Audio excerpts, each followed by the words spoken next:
संपूर्ण महाराष्ट्रातील नवोदय आणि स्कॉलरशिप शिकवणाऱ्या शिक्षकांसाठी माझी नम्र विनंती, EVS या विषयासंदर्भातील मी 1300 प्रश्नांचं मराठी आणि इंग्रजी या दोन्हीही माध्यमामधनं MCQ तयार केलेले आहेत। तर तुम्ही खाली दिलेल्या नंबरवरती संपर्क साधून हे MCQ फ्रीमध्ये अवेलेबल आहेत, तुम्ही तुमच्या विद्यार्थ्यांपर्यंत पोहोचवा। तसेच हा व्हिडिओ अतिशय उपयुक्त आहे, तर तुम्ही जास्तीत जास्त विद्यार्थ्यांसोबत आणि त्यांच्या पालकांसोबत तसेच शिक्षकांसोबत शेअर करा। नमस्कार, मी ज्योती देशमुख।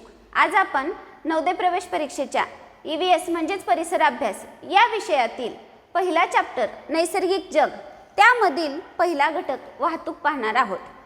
तर वाहतूक म्हणजे काय?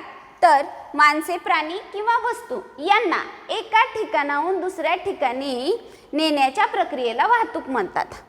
आता वाहतुकीमुळे लोकांचा वेळ आणि श्रम वाचतं। दैनंदिन जीवनात वाहतुकीचं खूप महत्त्व आहे। तर वाहतुकीचं काय महत्त्व आहे? सर्वात पहिल्यांदा लोकांना एका ठिकाणाहून दुसऱ्या ठिकाणी नेण्यासाठी वाहतुकीचं महत्त्व आहे।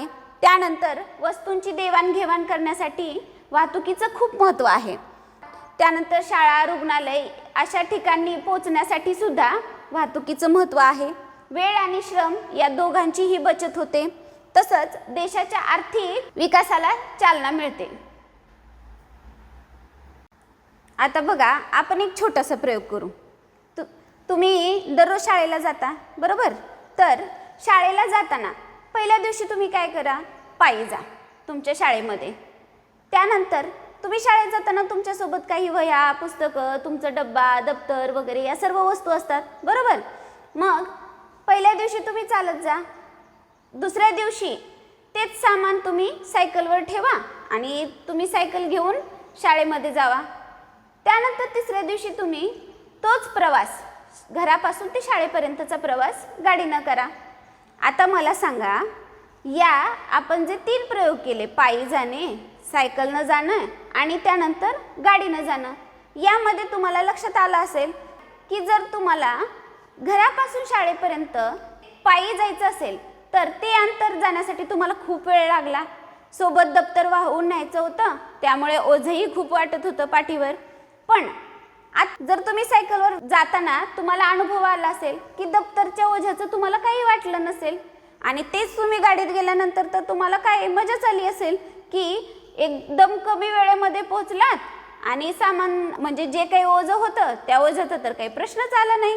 म्हणजे आपल्याला लक्षात येतं की जर आपण एका ठिकाणाहून दुसऱ्या ठिकाणी जाण्यासाठी वाहतुकीच्या साधनांचा उपयोग केला तर आपला वेळही वाचतो आणि त्यानंतर श्रमही वाचतं, तसंच वस्तू अगदी सहजरित्या आपण एका ठिकाणाहून दुसऱ्या ठिकाणी वाहून नेऊ शकतो।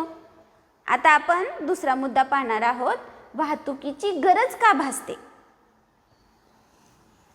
वाहतुकीची गरज म्हणजे काय? तर लोक, वस्तू आणि सेवांची एका ठिकाणाहून दुसऱ्या ठिकाणी जलद आणि सुरक्षितपणे ने-आण करणे, यासाठी वाहतुकीची गरज आहे। तर सगळ्यात पहिली गरज प्रवासासाठी, आपल्याला एका ठिकाणाहून दुसऱ्या ठिकाणी जाण्यासाठी वाहतुकीची गरज लागते।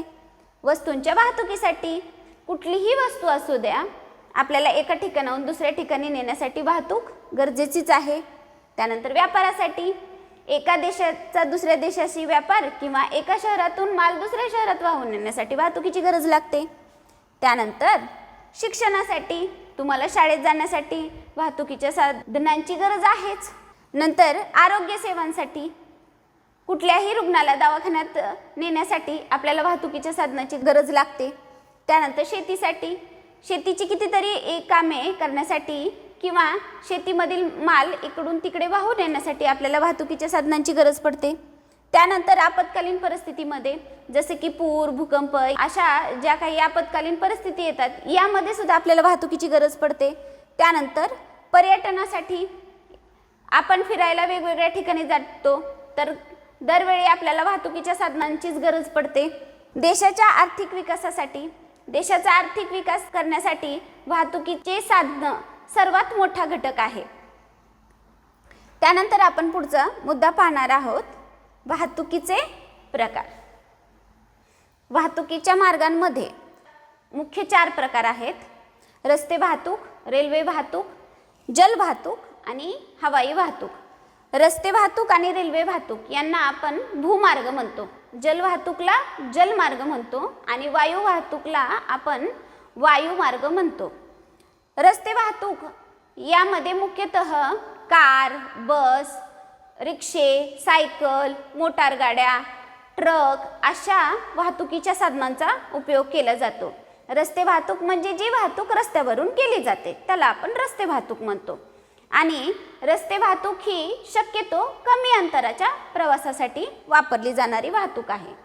त्यामध्ये दुसरं नंतर आहे रेल्वे वाहतूक. त्याला आपण लोहमार्ग सुद्धा म्हणतो. रेल्वे वाहतूक म्हणजे जी रेल्वे मार्गाद्वारे केली जाणारी वाहतूक आहे त्यालाच आपण रेल्वे वाहतूक किंवा लोहमार्ग म्हणतो. रेल्वे वाहतूक जास्तीत जास्त ही माणसे आणि त्यासोबत सामान या दोघांच्या म्हणजे माल वाहतूक आणि माणसं यांच्या वाहतुकीसाठी ही वाहतूक जास्तीत जास्त वापरली जाते. त्यामध्ये लांब अंतराच्या प्रवासासाठी ही वाहतूक जास्तीत जास्त प्रमाणात वापरली जाते. त्यानंतर तिसरं आहे जलवाहतूक. जलवाहतूक ही जलमार्गाद्वारे केली जाणारी वाहतूक आहे. यामध्ये वाहतूक ही बोटी, जहाज, मोठ्या अशा प्रकारच्या जहाजा यांच्याद्वारे केली जाते. तसंच ही वाहतूक नद्या आणि समुद्राद्वारे केली जाणारी वाहतूक आहे. यामध्ये जास्तीत जास्त करून माल वाहतुकीसाठी या मार्गाचा वापर केला जातो. त्यानंतर आहे हवाई वाहतूक. हवाई वाहतूक ही सर्वात जलद मार्गाने केली जाणारी वाहतूक आहे आणि लांब अंतराच्या ठिकाणासाठी ही वाहतूक वापरली जाते. मग यामध्ये विमानाचा वापर केला जातो. हवाई वाहतुकीमध्ये आपल्याला एका देशातून दुसऱ्या देशात जाण्यासाठी आपण जास्त करून हवाई मार्गाचा वापर करतो. म्हणजे लांब अंतराची ठिकाणे कमी वेळामध्ये पार करण्यासाठी हवाई वाहतुकीचा वापर केला जातो आणि ही वाहतूक हवाई मार्गाने केली जाते. त्यानंतर पुढचा मुद्दा आपण पाहणार आहोत प्राण्यांद्वारे होणारी वाहतूक. वाहतुकीच्या प्रकारांमध्ये प्राण्यांद्वारे होणारी वाहतूक ही सुद्धा वाहतुकीमध्ये येते. त्यामध्ये आपण प्राण्यांचा उपयोग करतो वाहतूक करण्यासाठी. मग त्यामध्ये कोणकोणते प्राणी वापरले जातात तर पहिल्यांदा बैलगाडी. आपण जास्तीत जास्त ग्रामीण भागात बैलगाडीचा वापर पाहिलेला आहे. यामध्ये काय केलं जातं तर शेतातील शेतमाल वाहून नेण्यासाठी किंवा शेतातील साधनं वाहून नेण्यासाठी आपण काय करतो बैलगाडीचा वापर केला जातो. त्यानंतर घोडागाडी. घोड्याच्या मदतीने ओढली जाणारी गाडी म्हणजे घोडागाडी. काही ठिकाणी माणसं वाहून नेण्यासाठी किंवा पूर्वी प्रवासासाठी सुद्धा घोडागाडीचा वापर केला जायचा. आत्ताही काही ठिकाणी पर्यटन स्थळी घोडागाडीचा वापर केला जातो. नंतर आहे उंट. वाळवंटी भागामध्ये प्रवासासाठी उंटाचा वापर केला जातो. तसंच माल वाहून नेण्यासाठी सुद्धा उंटाचा वापर केला जातो आणि उंटाला वाळवंटातील जहाज सुद्धा म्हटलं जातं. त्यानंतर गाढव. गाढवाचा वापर हा माल वाहून नेण्यासाठी केला जातो. बांधकामं वगैरे या ठिकाणी माल वाहण्यासाठी गाढवाचा वापर केला जातो. तसंच डोंगराळ भागामध्ये सुद्धा माल वाहून नेण्यासाठी गाढवाचा वापर केला जातो. त्यानंतर पुढचा मुद्दा आपण पाहणार आहोत पूल आणि बोगदे. आता पूल म्हणजे काय तर नदीवर किंवा दरी किंवा रस्त्यावर दोन ठिकाणं एकमेकांना जोडण्यासाठी बांधलेला जो रस्ता असतो त्याला आपण पूल म्हणतो. आणि डोंगर किंवा टेकडीच्या आतून डोंगर पोखरून किंवा टेकडीच्या आतमधून जो रस्ता तयार केला जातो वाहतुकीसाठी त्याला आपण बोगदा म्हणतो. पूल आणि बोगद्यामुळं वाहतूक अधिक सोपी होते आणि सुरक्षित होते. आता पूल बघा, पुलांचं महत्त्व काय आहे तर नदीमुळं दोन ठिकाणं एकमेकांपासून वेगळी होतात. त्यामुळे ती दोन ठिकाणं एकमेकांशी जोडली जातात पूल असल्यामुळे. त्यामुळे नदी ओलांडणं सोपं जातं. प्रवासाचा वेळ कमी होतो. त्यानंतर वाहतूक अधिक जलद होते आणि दोन ठिकाणं एकमेकांना जोडली जातात. बोगद्यांचं काय महत्त्व आहे तर डोंगराळ भागातला प्रवास सोपा होतो. डोंगराळ भागातलं जे अंतर आहे डोंगरामुळं जे दोन ठिकाणं एकमेकांपासून लांब झालेली असतात ती बोगद्यामुळं काय होतं अंतर कमी होतं. वेळेची बचत होते आणि वाहतूक सुरक्षित होते. हे बोगद्याचं महत्त्व आहे. आता पुलांच्या उदाहरणामध्ये तुम्ही पाहिलं असेल, नदीवर बांधलेले पूल असतात, तसंच काही रेल्वे पूल असतात, रस्त्यावरचे उड्डाण पूल असतात. आणि बोगद्यांच्या उदाहरणामध्ये तुम्ही पाहिलेले असेल की रेल्वेचा बोगदा आपण पाहतो, त्यानंतर डोंगराळ भागातून रस्त्यावरील बोगदा तुम्ही पाहिलेला आहे किंवा डोंगरातील बोगदा सुद्धा तुम्ही पाहिलेला आहे. हे असे पूल आणि बोगदे आपल्याला वाहतुकीमध्ये खूप मदत करतात. त्यानंतर पुढचा मुद्दा आपण पाहणार आहोत, वाहतुकीचे फायदे. वाहतुकीचे फायदे काय काय होतात हे आज आपण पाहणार आहोत. सगळ्यात महत्त्वाचा फायदा म्हणजे वस्तूची किंवा माणसांची एका ठिकाणाहून दुसऱ्या ठिकाणी सुरक्षितपणे ने-आण करणे. त्यासाठी सर्वात मोठा फायदा आहे वाहतुकीचा. त्यामध्ये पहिला फायदा आहे वेळेची बचत होते. आपल्याला एका ठिकाणाहून दुसऱ्या ठिकाणी जाण्यासाठी जो काही वाहतुकीचे साधनं वापरल्यामुळे जो काही वेळ लागतो तो वेळ कमी लागतो. जर तुम्ही शाळेपासून घरापर्यंत जाण्याचं अंतर सायकलनं गेलात आणि तेच जर अंतर तुम्ही गाडीवर गेलात तर तुम्हाला कमी वेळ लागणार आहे.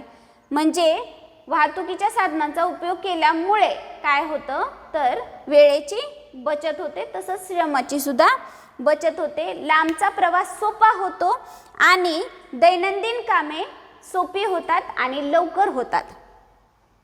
त्यानंतर दुसरा मुद्दा आहे प्रवास सोपा होतो. शाळा, कार्यालय किंवा बाजारपेठेत सहज जाता येते. दुर्गम भागात म्हणजे जसं की डोंगराळ भागात सुद्धा तुम्हाला अगदी सहजासहजी पोहोचता येतं. तसंच प्रवास अधिक आरामदायी होतो. तुम्हाला लांबच्या प्रवासाला जरी जायचं असेल आणि मग त्या ठिकाणी तुम्ही रेल्वे, विमान अशा वाहतुकीच्या साधनांचा उपयोग करता, त्यामुळे काय होतं तर तुमचा प्रवास सोपा होतो. अवघड ठिकाणी डोंगराळ भागात सुद्धा तुम्ही पाहिलं असेल रोपवे वगैरे वापरले जातात. त्यामुळे काय होतो तो डोंगर चढून जाण्याचा जो प्रवास आहे तो जर आपण पायी चढून जायचं असेल तर काय होतं कष्ट लागतं, पण तेच जर तुम्ही रोपवेनं गेलात तर सोपा होतो प्रवास. त्यानंतर व्यापाराला चालना मिळते. एका ठिकाणचा माल दुसऱ्या ठिकाणी वाहून नेताना कितीतरी लोकांना रोजगार मिळतो. त्यामध्ये अनेक वाहतुकीच्या साधनांचा उपयोग केला जातो. त्यामुळे व्यापार सुलभ होतो. एक वस्तू दुसऱ्या ठिकाणी वाहून नेण्यासाठी जर वाहतुकीच्या साधनं वापरली तर जास्तीत जास्त व्यापार वाढला जातो. म्हणजे तुमचा जो काही माल आहे तो माल पोहोचवणं सोपं जातं आणि त्यामुळे व्यापार वाढला जातो आणि अशा प्रकारे व्यापाराला चालना मिळते. त्यानंतर चौथा आहे शेतीला मदत होते. यामध्ये शेतकऱ्यांना त्यांचं बियाणं किंवा शेतीसाठी लागणारी अवजारं जी आहेत ती वाहतुकीच्या साधनांमुळे सहजपणे उपलब्ध होतात. तसेच शेतातील माल तो अगदी सहजपणे बाजारपेठेपर्यंत पोहोचवू शकतो. त्यानंतर पुढचा आहे शिक्षणासाठी उपयुक्त. तुम्ही दररोज शाळेत जाताना काय करता, बसने किंवा गाडीवर किंवा रिक्षाने जाता. म्हणजे तुमचा जो शाळेपर्यंतचा जो प्रवास आहे तो सोपा आणि सुलभ होतो. म्हणजे तो शिक्षणासाठी वाहतुकीचा फायदा झाला. आरोग्य सेवांसाठी महत्त्वाचा आहे. रुग्णांना वेळेवर दवाखान्यात पोहोचवण्यासाठी वाहतुकीच्या साधनांचा फायदा होतो. त्यामुळे त्याला लवकर वैद्यकीय सेवा लवकर मिळते त्याला आणि त्यामुळे त्याचे प्राण वाचले जातात. त्यानंतर पुढचा आहे पर्यटनाला प्रोत्साहन मिळते. वाहतुकीच्या साधनांमुळे आपण वेगवेगळ्या ठिकाणी सहजपणे फिरायला जाऊ शकतो, नवीन नवीन ठिकाणं पाहतो आणि त्यामुळे आपल्या पर्यटन व्यवसायाचा विकास होतो. तसेच विविध संस्कृतींची सुद्धा आपल्याला माहिती मिळते. त्यानंतर रोजगाराच्या संधी वाढतात. वाहतुकीच्या साधनांमुळे अनेक ठिकाणी अनेक लोकांना रोजगार मिळतो, व्यापार वाढतो. त्यामुळे आर्थिक विकासाला सुद्धा चालना मिळते. देशाच्या विकासाला मदत होते. देशातील विविध भाग एकमेकांशी जोडलं गेल्यामुळे व्यापार वाढतो, वाहतूक वाढते. तसंच त्यामुळे उद्योग व्यवसाय वाढले जातात. वाहतुकीमुळं उद्योग आणि व्यवसाय वाढले जातात आणि देशाची प्रगती होते. हे असे वाहतुकीचे फायदे आहेत. त्यानंतर आपण यानंतर आपण पुढचा मुद्दा पाहणार आहेत, वाहतुकीमुळे होणारे प्रदूषण. तर वाहतुकीमुळे होणारं प्रदूषण म्हणजे काय? हवा, पाणी, माती आणि आवाज या नैसर्गिक घटकांमध्ये हानिकारक बदल होऊन जीवसृष्टीच्या आरोग्याला धोका निर्माण होतो, यालाच आपण प्रदूषण म्हणतो. वाहतुकीच्या साधनांमधून निघणारा धूर, वायू आणि आवाजामुळे प्रदूषण होतं. आपल्याला माहीतच आहे की जे वाहतुकीचे साधनं आहेत त्यामधून निघणारा धूर, त्यांचे आवाज, त्यानंतर यामुळे होणारं जे काही प्रदूषण आहे त्यालाच वाहतुकीचं प्रदूषण म्हटलं जातं. आता त्यामध्ये कोणकोणते प्रदूषण आहेत? तर पहिलं आहे हवा प्रदूषण. हवा प्रदूषणामध्ये वाहनांमधून निघणारा धूर हे त्याचं मुख्य कारण आहे. त्या धुरामध्ये कितीतरी हानिकारक वायू असतात, कार्बन डायऑक्साईड, कार्बन मोनॉक्साईड यांसारखे, जे हवेमध्ये मिसळले जातात आणि हवा प्रदूषण होतं. त्यानंतर दुसरं आहे ध्वनी प्रदूषण. वाहनांचे हॉर्न, इंजिनचा आवाज, ब्रेकचा आवाज यामुळे जास्त मोठा आवाज होतो, यामुळे ध्वनी प्रदूषण होतं. वाहनांमध्ये त्यांच्या इंजिनाचा आवाज, तसंच सिग्नलच्या ठिकाणी तुम्ही पाहिलं असेल की अनेक वेळा हॉर्न वाजवले जातात, त्यामुळे हॉर्न आणि इंजिन पण चालू असतं, त्या इंजिनचा आवाज, या दोघांच्या आवाजामुळे ध्वनी प्रदूषण होतं. आता जल प्रदूषण. वाहनांची धुलाई, तेल गळती आणि देखभालीतून निघणारे रसायने नाल्याद्वारे नद्यामध्ये जातात, यामुळे पाणी प्रदूषण होतं. आपण पाहतो गाड्या धुतल्या जातात, तसंच प्रवासामध्ये तेल गळती होते आणि हे तेल पाण्यांमधून नदीमध्ये वाहून जातं, त्यामुळं काय होतं तर जल प्रदूषण होतं. मृदा आणि भूमी प्रदूषण. वाहनामधून गळणारे पेट्रोल, डिझेल, तेल आणि प्लास्टिक कचरा जमिनीत मिसळतो, यामुळे मातीची गुणवत्ता कमी होते, यालाच मृदा प्रदूषण किंवा भूमी प्रदूषण म्हणतात. त्यानंतर पुढचा मुद्दा आपण पाहणार आहेत, वाहतुकीमुळे होणारे परिणाम. त्यामध्ये पहिला परिणाम आहे आरोग्यावर होणारे परिणाम. श्वसनांचे विकार होतात, दमा, खोकला, डोळ्यांची जळजळ होते, कानांवर विपरीत परिणाम होतो. वाहनांमधून जो निघणारा धूर आहे तो धूर आपल्या नाकावाटे शरीरामध्ये गेल्यामुळे किंवा फुफ्फुसात गेल्यामुळे श्वसनांचे आजार होतात, दमा होतो. तसंच आपल्याला आवाजामुळं, वाहनांचे जे आवाज आहेत, इंजिनचा आवाज, हॉर्नचा आवाज, यामुळं काय होतं ध्वनी प्रदूषण, आणि त्या ध्वनी प्रदूषणामुळं आपले कान खराब होतात. त्यानंतर पर्यावरणावर परिणाम होतो, हवामान बदल होतं, ग्लोबल वॉर्मिंग होतं, ओझोन वायूच्या थराचं नुकसान होतं. वाहनांमधून जो काही निघणारा धूर आहे त्या धुरामध्ये carbon dioxide, carbon monoxide, nitrogen oxide यांसारखे काही विषारी घटक असतात. हे विषारी घटक हवेमध्ये मिसळले जातात आणि त्यामुळे हवा प्रदूषित होते आणि त्यामुळे तापमान वाढ होते, यालाच आपण ग्लोबल वॉर्मिंग म्हणतो आणि हे पर्यावरणावर परिणाम करतात. त्यानंतर तिसरा परिणाम आहे जलचर आणि वनस्पतींवर परिणाम होतो. दूषित पाण्यामुळे माशांचे जीवन धोक्यात येते आणि वनस्पतींना हानी होते. वाहनांमधून निघणारं जे काही तेल गळती आहे ते तेल पाण्यामधून वाहून ते पाण्यात मिसळलं जातं आणि त्यामुळे पाण्याचं प्रदूषण होतं आणि त्या पाण्याच्या झालेल्या प्रदूषणामुळे पाण्यातील मासे आणि इतर जलचरांना धोका निर्माण होतो. त्यानंतर जीवनाची गुणवत्ता कमी होते. हवा, पाणी, आवाज या सगळ्यांमुळे जीवन अस्वस्थ आणि असुरक्षित होतं. वाहनांमधून निघणारा धूर यामुळे हवेचं प्रदूषण होतं, त्यांचे आवाज यामुळे ध्वनी प्रदूषण होतं आणि मग हे हवा प्रदूषण, ध्वनी प्रदूषण, मृदा प्रदूषण यामुळं काय होतं की या सर्वांचा परिणाम आपल्या जीवनावर होतो आणि जीवन अस्वस्थ होतं. त्यानंतर आर्थिक नुकसान होतं, आरोग्य खर्च वाढतो, शेती, उद्योग आणि पर्यटनावर नकारात्मक परिणाम होतो. त्यामुळे जे काही प्रदूषण होणार आहे या प्रदूषणामुळे आरोग्यावर परिणाम होतो आणि आरोग्यावर परिणाम झाल्यामुळे आपलं आर्थिक नुकसान होतं आणि आर्थिक नुकसान झाल्यामुळे त्याचा शेती, उद्योग आणि इतर गोष्टींवरही परिणाम होतो. आता हे दुष्परिणाम रोखण्यासाठी आपण काय उपाययोजना केल्या पाहिजे? तर आपण जास्तीत जास्त झाडे लावली पाहिजेत, त्यामुळे हवेचं प्रदूषण कमी होईल. त्यानंतर सार्वजनिक वाहतुकीचा वापर करावा. ज्या ठिकाणी गरज असेल त्याच ठिकाणी आपण आपली वैयक्तिक वाहनं वापरली पाहिजे. जास्तीत जास्त सार्वजनिक वाहतुकीचा जर आपण वापर केला तर कमी प्रदूषण होईल आणि त्याचा आरोग्यावर किंवा इतर गोष्टींवर परिणाम होणार नाही, हवेचं प्रदूषणही कमी होईल. त्यानंतर शक्य असल्यास सायकल किंवा पायी प्रवास करावा. जितकं आपल्याला शक्य आहे त्या वेळेस आपण शक्यतो पायी किंवा सायकलचा वापर करूनच प्रवास केला पाहिजे. वाहनांची नियमित देखभाल करावी. वाहनांमधून निघणारा जो काही धूर असतो तो धूर नियंत्रित करण्यासाठी वाहनामध्ये धूर नियंत्रक बसवले असतात. मग दरवेळी आपण जर वाहनाची व्यवस्थित देखभाल केली तर हे वाहने नीट व्यवस्थित चालतात आणि त्यामुळे जे काही प्रदूषण होतं ते प्रदूषण होत नाही. त्यामुळे वाहनं वेळच्या वेळी दुरुस्तीत केली पाहिजे.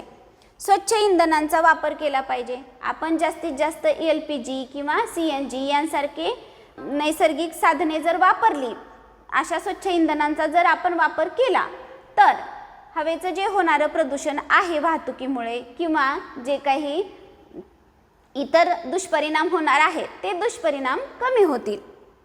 अनावश्यक हॉर्न वाजवू नये. जिथे गरज असेल त्याच ठिकाणी तुम्ही हॉर्न वाजवायचा आहे, अनावश्यक ठिकाणी हॉर्न वाजवायचा नाही. त्यामुळे काय होईल तर जे काही ध्वनी प्रदूषण होते ते ध्वनी प्रदूषण होणार नाही. चला आता आपण पुढचा मुद्दा पाहूया, वाहतुकीचे नियम. आता वाहतुकीच्या नियमांमध्ये कोणकोणते नियम आहेत ते आपण पाहणार आहोत. सगळ्यात पहिला नियम आहे वाहतूक सिग्नलचे पालन. रस्त्यावर ठिकठिकाणी आपण पाहतो जिथं जास्त गर्दीची ठिकाणं आहेत किंवा मोठी शहरं जी आहेत, या मोठ्या शहरामध्ये काय केलं जातं तर वाहतुकीचे सिग्नल बसवले जातात. या सिग्नलचे आपण पालन केलं पाहिजे. त्यामध्ये लाल दिवा लागला की थांबलं पाहिजे. पिवळा दिवा लागल्यानंतर तुमचा वेग कमी करायचा आहे आणि थांबण्याची तयारी करायची आहे. हिरवा दिवा ज्यावेळेस लागलेला असतो त्यावेळेस तुम्हाला तुमचं वाहन पुढं घेऊन जायचं असतं. हे वाहतुकीचे सिग्नलचे नियम आहेत. त्यानंतर पुढचा नियम आहे रस्त्यावरून योग्य बाजूनं चालावं. रस्त्याने चालताना नेहमी डाव्या बाजूनं चालायचं. जास्तीत जास्त रस्त्यावरून जाताना हे असे फुटपाथ असतात, या फुटपाथचा वापर करायचा आहे. आणि रस्ता क्रॉस करताना झेब्रा क्रॉसिंग वगैरे पाहून रस्ता क्रॉस करायचा आहे. सिग्नलच्या ठिकाणी असे झेब्रा क्रॉसिंग असतात, तर या झेब्रा क्रॉसिंगवरूनच आपल्याला रस्ता क्रॉस करायचा असतो. ज्यावेळेस वाहनं थांबलेली असतात त्यावेळेसच आपण रस्ता क्रॉस करायचा असतो झेब्रा क्रॉसिंगवरून. त्यानंतर रस्त्यावरून अनावश्यक धावायचं नाही, हे असे काही चालतानाचे नियम असतात. त्यानंतर पुढचा नियम आहे झेब्रा क्रॉसिंगचा वापर करावा, जे मी आत्ताच तुम्हाला सांगितलं आहे. प्रथम उजवीकडं पाहायचं, नंतर डावीकडं पाहायचं. रस्त्यावरून येताना काही वाहनं आहेत का डाव्या उजव्या बाजूला, ती वाहनं पाहूनच रस्ता तुम्हाला ओलांडायचा असतो. रस्ता ओलांडत असताना धावत रस्ता ओलांडायचा नाही. वाहनं थांबलेले असल्यानंतरच तुम्ही रस्ता ओलांडायचा असतो. त्यानंतर गाडी चालवतानाही काही नियम असतात, त्या नियमांचं आपल्याला पालन करायचं असतं. पुढचा मुद्दा आहे हेल्मेट आणि सीट बेल्टचा वापर करावा. तर जे व्यक्ती मोटरसायकलवरून प्रवास करतात त्या व्यक्तींनी हेल्मेट वापरायचं असतं. का तर रस्त्यावर ज्यावेळेस अपघात होतो त्यावेळेस आपल्या डोक्याला इजा होऊ नये आणि आपल्या शरीरामधील सर्वात महत्त्वाचा भाग हा आपला मेंदू असतो. रस्त्यावर ॲक्सिडेंट झाल्यानंतर सगळ्यात पहिल्यांदा आपल्या डोक्याला मार लागतो, त्यामुळे डोकं सुरक्षित राहण्यासाठी हेल्मेट वापरलं जातं. त्यानंतर जे लोक चारचाकी चालवतात त्यांनी सीट बेल्टचा वापर करायचा आहे, कारण सर्वात पहिल्यांदा ॲक्सिडेंट झाल्यानंतर जो व्यक्ती गाडी चालवतो त्याला पहिल्यांदा मार लागतो. सीट बेल्टमुळे तो सुरक्षित राहतो, म्हणून सीट बेल्ट वापरायचा असतो. त्यानंतर वाहनांचा वेग नियंत्रित ठेवावा. वाहने चालवताना रस्त्यावर बऱ्याच वेळा आपण अशा प्रकारच्या पाट्या पाहतो, तिथे तुम्हाला वाहनांची वेग मर्यादा दिलेली असते. ज्यावेळेस आपण मोठमोठ्या हायवेवरून प्रवास करतो त्यावेळेस प्रत्येक ठिकाणी वेग मर्यादांच्या पाट्या लावलेल्या असतात. अशा प्रकारच्या त्या पाट्यांकडे आपल्याला लक्ष देऊन त्या वेगानुसारच गाड्या चालवायच्या असतात. वाहनं भरधाव चालवायची नसतात. जिथं शाळा रुग्णालय आहेत अशा ठिकाणी वाहनं चालवताना वेग कमी असावा, वळताना वेग कमी असावा. पुढचा नियम आहे वाहतूक चिन्हांचे पालन. ज्यावेळेस आपण प्रवास करत असतो तर प्रवास करताना बरेच वाहतुकीचे चिन्ह येतात, तर अगोदर ती चिन्ह समजून घ्यायची. हे असं चिन्ह म्हणजे तुम्हाला थांबायचं आहे, स्टॉप याचा अर्थ थांबायचं आहे असं चिन्ह, याचा अर्थ प्रवेश बंद आहे, तिथे तुम्हाला जायचं नाही. हे चिन्ह असतं वेग मर्यादेचं, त्या ठिकाणी तुम्हाला त्याच वेगाने प्रवास करायचा असतो. हे चिन्ह असतं वळणाचं, म्हणजे तुम्हाला त्या बाजूने वळायचं आहे. या सर्व चिन्हांचा अर्थ लक्षात घ्यायचा आणि त्यानुसारच प्रवास करायचा. त्यानंतर पुढचा आहे नियम आहे वाहन चालवताना मोबाईलचा वापर करू नये. वाहन चालवताना मोबाईलवर बोलू नये. मोबाईलमुळे लक्ष विचलित होतं आणि त्यामुळे अपघात होण्याची शक्यता असते. त्यामुळे वाहन चालवताना मोबाईलचा वापर करायचा नाही. सार्वजनिक वाहनांमध्ये शिस्त पाळावी. बस किंवा रेल्वेमध्ये चढताना नेहमी रांगेतच चढायचं. वाहन पूर्ण थांबल्यानंतरच चढायचं. चालू वाहनामध्ये चढायचं नाही, नाहीतर अपघात होऊ शकतात. त्यानंतर पुढचा मुद्दा आहे मुलांनी रस्त्यावर खेळू नये. का तर रस्त्यावर खेळणं हे धोकादायक असतं. मुलं रस्त्यावरून बऱ्याच वेळा बॅट बॉल खेळत असतात किंवा फुटबॉल वगैरे हे ते रस्त्यावरून खेळतात. तर असं खेळायचं नाही, त्यामुळे अपघात होऊ शकतात. म्हणून रस्त्यावर मुलांनी खेळायचे नाहीत. आतापर्यंत आपण जे काही वाहतुकीचे नियम आहेत ते सर्व वाहतुकीचे नियम पाहिलेले आहेत. आता आपण वाहतुकीची साधनं, त्यानंतर वाहतुकीचे प्रकार पाहिले, वाहतुकीचे नियम पाहिले, त्यांचे फायदे पाहिले, नुकसान पाहिलं, हे सर्व काही पाहिलं. आता आपण वाहतूक आणि त्यावर आधारित असणारे काही महत्त्वाचे प्रश्न पाहणार आहोत. चला तर मग पहिला प्रश्न पाहू. वाहतूक म्हणजे काय? वस्तूंची निर्मिती करण्याची प्रक्रिया. माणसे, प्राणी किंवा वस्तूंना एका ठिकाणाहून दुसऱ्या ठिकाणी नेण्याची प्रक्रिया. बाजारपेठेतील वस्तूंची देवाणघेवाण. उद्योग चालवण्याची प्रक्रिया. तर याचं बरोबर उत्तर आहे पर्याय क्रमांक बी. माणसे, प्राणी किंवा वस्तूंना एका ठिकाणाहून दुसऱ्या ठिकाणी नेण्याची प्रक्रिया. पुढचा प्रश्न आहे दैनंदिन जीवनात वाहतुकीचे मुख्य महत्त्व कोणते आहे? फक्त पर्यटनासाठी उपयोग होतो, फक्त वस्तूंच्या वाहतुकीसाठी उपयोग होतो, वेळ आणि श्रमाची बचत होते, फक्त व्यापार वाढतो. तर उत्तर आहे पर्याय सी. वेळ आणि श्रमाची बचत होते. तिसरा प्रश्न आहे खालीलपैकी स्थल वाहतुकीचा प्रकार कोणता? जहाज, विमान, रेल्वे का पाणबुडी? तर उत्तर आहे ऑप्शन सी रेल्वे. स्थल वाहतूक म्हणजे रस्त्यावरून केली जाणारी वाहतूक, त्याला आपण स्थल वाहतूक म्हणतो. मग त्यामध्ये रेल्वे आणि रस्ता हे दोन्ही येतात. पुढचा प्रश्न आहे जल वाहतुकीचे प्रमुख साधन कोणते? ट्रक, जहाज, मोटारसायकल की रेल्वे? तर उत्तर आहे ऑप्शन बी जहाज. पाचवा प्रश्न आहे खालीलपैकी वायू वाहतुकीचे साधन कोणते? तर हेलिकॉप्टर, बैलगाडी, बोट, रेल्वे? तर उत्तर आहे ऑप्शन ए हेलिकॉप्टर. रस्ते वाहतुकीत कोणते साधन समाविष्ट होत नाही? बस, कार, सायकल की जहाज? तर उत्तर आहे ऑप्शन डी जहाज.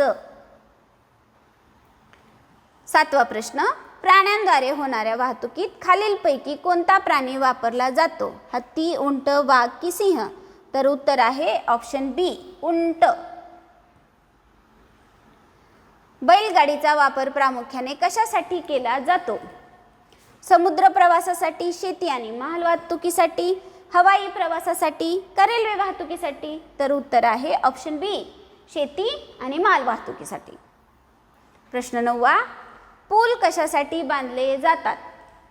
डोंगर कापण्यासाठी, नद्या आणि दऱ्या ओलांडण्यासाठी, शेती पाणी साठवण्यासाठी, कारखाने उभारण्यासाठी? तर उत्तर आहे ऑप्शन बी नद्या आणि दऱ्या ओलांडण्यासाठी. प्रश्न 10 भुयार म्हणजे काय? नदीवरील पूल, जमिनीखाली तयार केलेला मार्ग, समुद्रातील मार्ग आणि रेल्वे स्थानक? उत्तर आहे ऑप्शन बी जमिनीखाली तयार केलेला मार्ग. खालीलपैकी कोणता पुलाचा प्रकार आहे? कमानी पूल, जल पूल, हवाई पूल, समुद्री पूल? तर उत्तर आहे ऑप्शन ए कमानी पूल. पुढचा प्रश्न पाहू. प्रश्न क्रमांक 12. भुयाराचा सर्वाधिक उपयोग कशासाठी होतो? पाणीसाठा, पर्वत ओलांडण्यासाठी, शेतीसाठी की मासेमारीसाठी? तर उत्तर आहे ऑप्शन बी पर्वत ओलांडण्यासाठी. 13वा प्रश्न. वाहतुकीमुळे होणारे प्रमुख प्रदूषण कोणते? ध्वनी प्रदूषण, जल प्रदूषण, वायू प्रदूषण की वरील सर्व? उत्तर आहे ऑप्शन डी वरील सर्व. 14वा प्रश्न. वाहनांमधून बाहेर पडणारा धूर कोणत्या प्रदूषणाला कारणीभूत ठरतो? मृदा प्रदूषण, वायू प्रदूषण, प्रकाश प्रदूषण का धातू प्रदूषण? तर उत्तर आहे ऑप्शन बी वायू प्रदूषण. 15वा प्रश्न. मोठ्या आवाजामुळे कोणते प्रदूषण होते? ध्वनी प्रदूषण, जल प्रदूषण, मृदा प्रदूषण, उष्णता प्रदूषण? उत्तर आहे ऑप्शन ए ध्वनी प्रदूषण. 16वा प्रश्न. प्रदूषण कमी करण्यासाठी कोणता उपाय योग्य आहे? अधिक खाजगी वाहने वापरणे, सार्वजनिक वाहतुकीचा वापर करणे, वाहतुकीचे नियम न पाळणे, वाहनांची संख्या वाढवणे? तर उत्तर आहे ऑप्शन बी सार्वजनिक वाहतुकीचा वापर करणे. 17वा प्रश्न. वाहतुकीचे नियम का आवश्यक आहेत? वाहनांची विक्री वाढवण्यासाठी, अपघात टाळण्यासाठी, कर वाढवण्यासाठी, इंधनाची विक्री वाढवण्यासाठी? तर उत्तर आहे ऑप्शन बी अपघात टाळण्यासाठी. लाल सिग्नलचा अर्थ काय? पुढे जा, सावकाश जा, थांबा, वेग वाढवा? तर उत्तर आहे ऑप्शन सी थांबा. झेब्रा क्रॉसिंगचा उपयोग कोणासाठी केला जातो?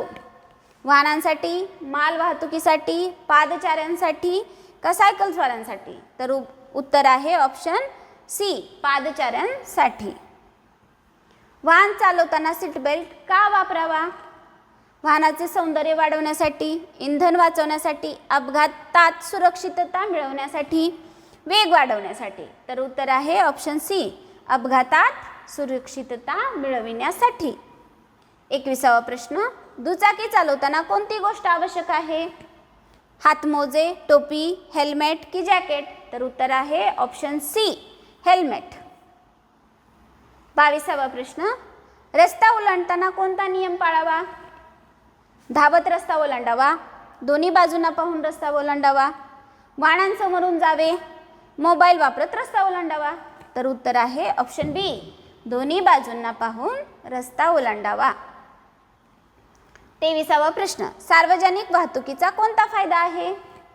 इंधनाचे अपव्यय होतो, वाहतूक कोंडी वाढते, अनेक लोक एकाच वेळी प्रवास करू शकतात का प्रदूषण वाढते? तर उत्तर आहे ऑप्शन सी अनेक लोक एकाच वेळी प्रवास करू शकतात. 24वा प्रश्न. खालीलपैकी सर्वात वेगवान वाहतुकीचे साधन कोणते? रेल्वे, जहाज, विमान का बस? उत्तर आहे ऑप्शन सी विमान. माल वाहतुकीसाठी सर्वाधिक वापरले जाणारे जल वाहतुकीचे साधन कोणते? जहाज, सायकल, विमान की मोटार? उत्तर आहे ऑप्शन ए जहाज. 26वा प्रश्न. आर्थिक विकासाला चालना देण्यासाठी कोणता घटक महत्त्वाचा आहे?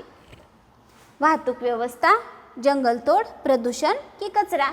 उत्तर आहे ऑप्शन ए वाहतूक व्यवस्था.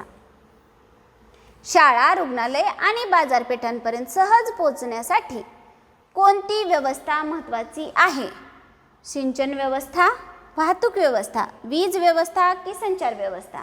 उत्तर आहे ऑप्शन बी वाहतूक व्यवस्था. 28वा प्रश्न. खालीलपैकी कोणता प्राणी वाहतुकीसाठी वापरला जात नाही? घोडा, उंट, गाढव का बिबट्या? उत्तर आहे ऑप्शन डी बिबट्या. पुढचा प्रश्न.